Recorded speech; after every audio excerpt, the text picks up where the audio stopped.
Hello friends, welcome back to my channel Chemistry with DB. So today in this video I'm going to tell you about the lattice enthalpy of ionic compounds. Now you know that the ionic compounds have a giant ionic lattice structure, and the strength of the lattice depends on the strength of the electrostatic attraction between the positive and the negative ions. Now let's see what's the definition of lattice enthalpy formation. So it's the enthalpy change when 1 mole of an ionic compound forms from its gaseous ions, and it's always exothermic. Now lattice enthalpy dissociation, which is the opposite of lattice enthalpy formation, is when 1 mole of an ionic compound breaks down into its gaseous ions, and it's always endothermic. Here I have taken this explained this in the shape of equations. So when 1 mole of sodium chloride forms from its gaseous ions, then it's a lattice enthalpy formation, and one mole of ionic compound breaks down into gaseous ion, then it's a lattice enthalpy dissociation. Now the strength of the electrostatic attraction mainly is the reason that determines the electrostatic attraction. Greater electrostatic attraction means the lattice is stronger and the ionic bond is stronger. Therefore, more energy would be required to break the bond, and more energy would be released when the ion is formed. Second thing which determines the lattice enthalpy is whether or not there is a covalent character, which happens due to polarization. So we'll explain that later. Now the electrostatic attraction determines basically on two factors, which is the ionic charge. So the bigger the charge on an ion, higher will be the density, and the ionic radius, which so smaller the radius, greater will be the density, because the charge will be packed on a small area. If ionic charge is bigger and ionic radius is smaller, then that results in a higher charge density, and if the charge density is higher on an ion, then it will be able to attract the opposite ion more strongly. This would result in a lattice becoming stronger or more exothermic lattice enthalpy value. Now let's explain this using two examples. So the first example is, if we have to compare the lattice enthalpy value of sodium chloride and magnesium chloride, you can see that this is minus 786 sodium chloride, and magnesium chloride is more than thrice. Now let's see why is it like this. Now we can see that the ionic radius of magnesium 2 plus is smaller because it has got more protons. Ionic charge on magnesium 2 plus is greater because it's 2 plus as compared to 1 plus in case of sodium.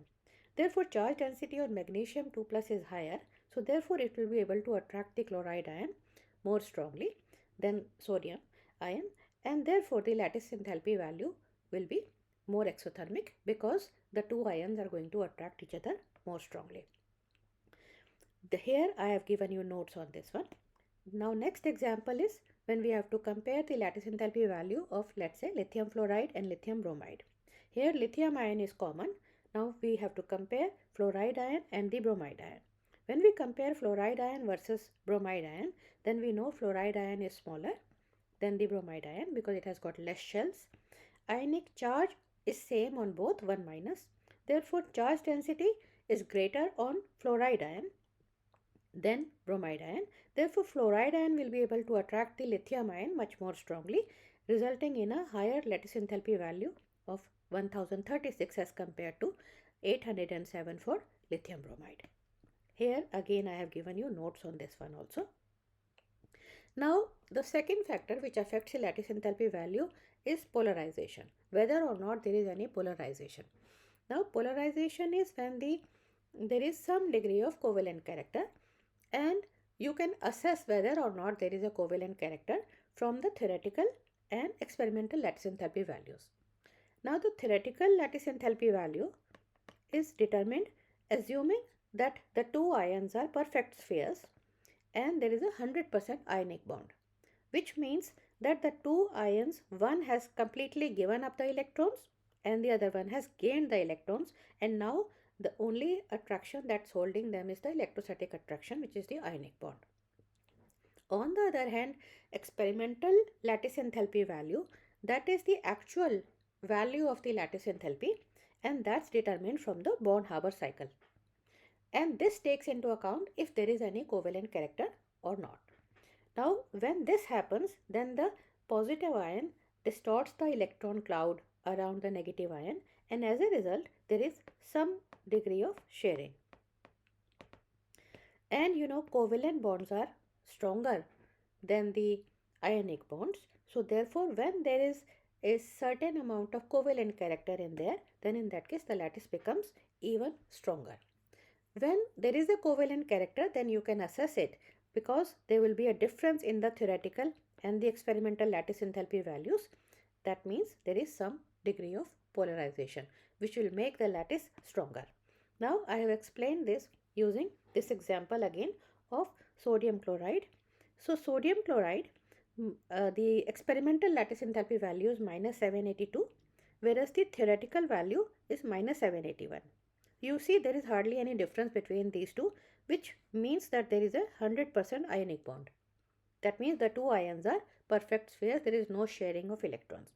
On the other hand, if you see silver chloride, experimental value is minus 905, whereas the theoretical value is minus 833, which means that there is 8.7% difference in the values, which shows that there is some covalent character in case of silver chloride. That means the lattice of silver chloride is stronger. Now let's see silver iodide. Silver iodide, the difference in the experimental and the theoretical values is even greater, 14.3%, which means there is a significant covalent character.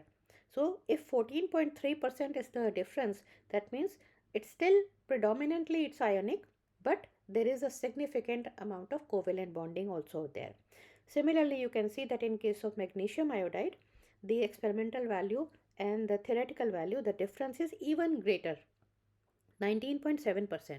And that clearly shows that magnesium iodide doesn't have 100% ionic bonding. It has got a significant covalent character.